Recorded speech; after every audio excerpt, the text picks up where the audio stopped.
தேவனுடைய பரிசுத்த நாமத்திற்கு மகிமை உண்டாவதாக.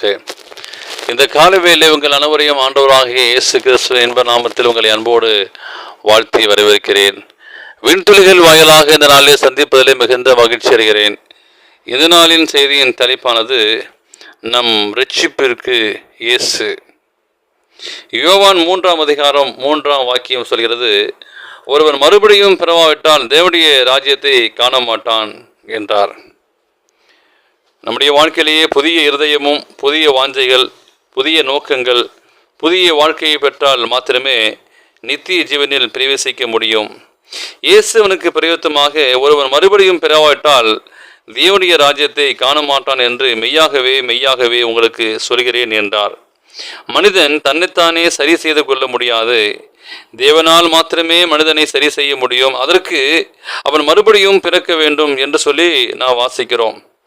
அப்போஸ்தலனாகிய பவுல் ஒரு தூய்மையான வாழ்க்கைக்கும் நீதியை செய்கின்றதற்கும் பெலனற்றவனாய் இருப்பதனால் அவரின் அங்கலாய்ப்பாக இருக்க சொல்லும் கதறல், நிர்பந்தமான மனுஷன் நான், இந்த மரண சரீரத்திலிருந்து யார் என்னை விடுதலையாக்குவார் என்று ரோம 24 வாசிக்கிறோம். யுகங்கள் அடிகளும் பாவம் பாரத்தோடு ஒவ்வொரு இருதயமும் இவ்வாறே கதறுகிறது.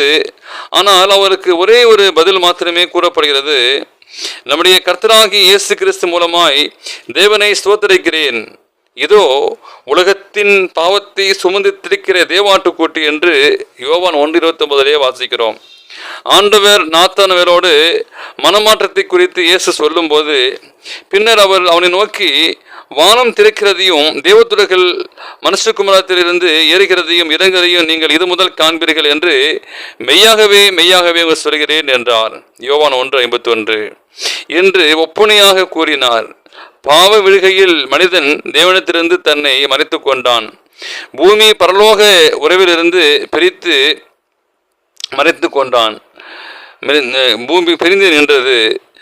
பூமிக்கும் பரலோகத்திற்கும் தொடர்பு துண்டிக்கப்பட்டது. ஆனால் கிறிஸ்து இயேசுவின் பரிசுத்த தகுதினால் பாவம் ஏற்படுத்தின பிளவிலிருந்து நம்ம இரத்தத்தினால் இணைத்தார். உதவியற்ற நிலையில் உள்ள மனிதனை சர்வ வல்ல தேவனிடம் இணைக்கிறார். அவருக்குள் ஜீவன் இருந்தது. அந்த ஜீவன் மனுஷருக்குள் ஒளியாக இருந்தது. நாம் கிறிஸ்துவின் அன்பினால் இணைவோம். அந்த இயேசு கிறிஸ்துவோடு இணைந்து உங்கள் வாழ்க்கையை நடத்த இன்றே தீர்மானம் செய்வீர்களா?